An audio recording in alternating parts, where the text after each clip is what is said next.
Madame Marie-Hélène Proulx.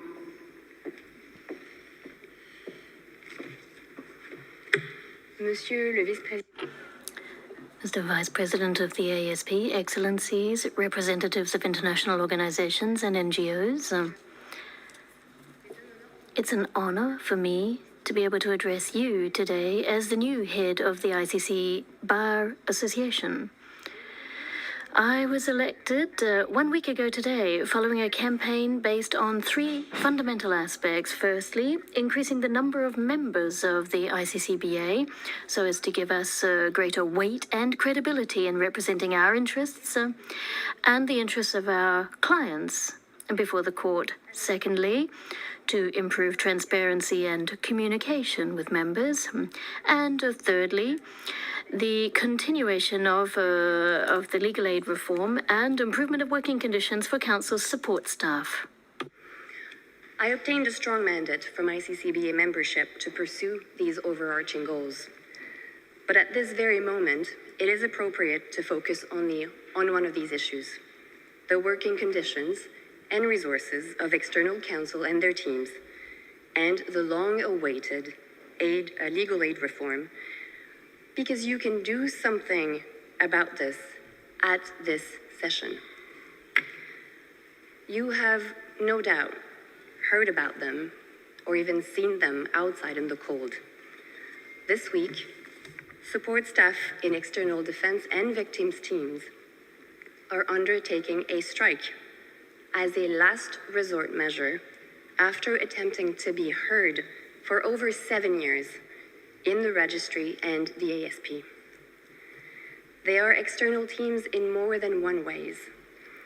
Not only are they refused the status of ICC staff, but this week they have also been banned from this event in an unprecedented attempt to distance and silence them.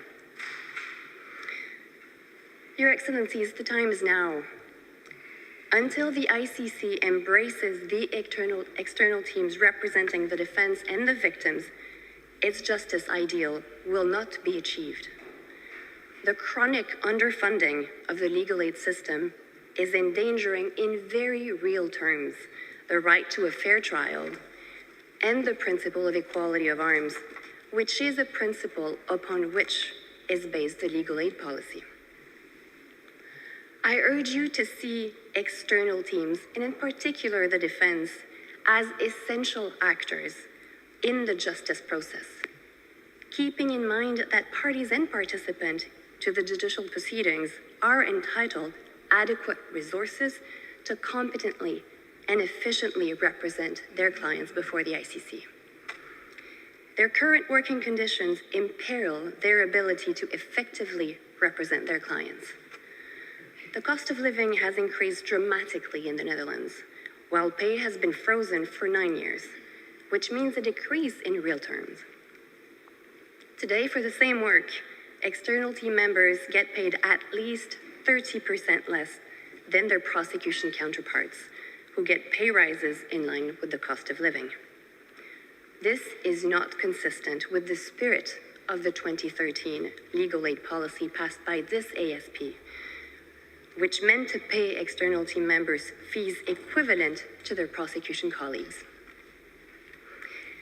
And this affects more vulnerable junior members the most, and in particular women. Unlike their prosecution chambers and registry colleagues, external defense and victims teams do not have proper working contracts, no annual leave or sick leave, no parental leave, no pension, no health insurance, and no protection from harassment, abuse, exploitation, or arbitrary dismissal. The legal aid policy also stopped the court from having geographically diverse defense and victims teams because relocation support is limited, and if team members get here, they have no social protections, discriminating against those not from the EU. The ICC budget is a complex matter, but you still have the options to improve their working conditions at this session. Legal aid for external defense and victims represent under 4% of the total 2023 budget proposed for the court, and the interim changes required can be realized within existing resources.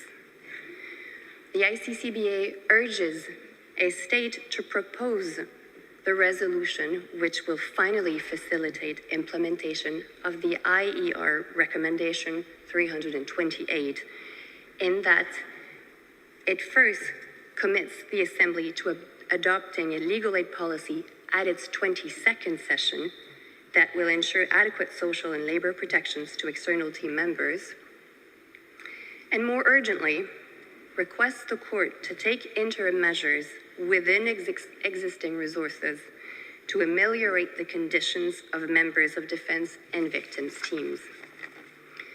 Excellencies, the time is now. I stand before you respectfully but firmly, alongside my colleagues, to demand an immediate and meaningful focus on this long-standing problem. External teams are proud to contribute to the mission of the court. Please allow them the resources they need to do so. Thank you.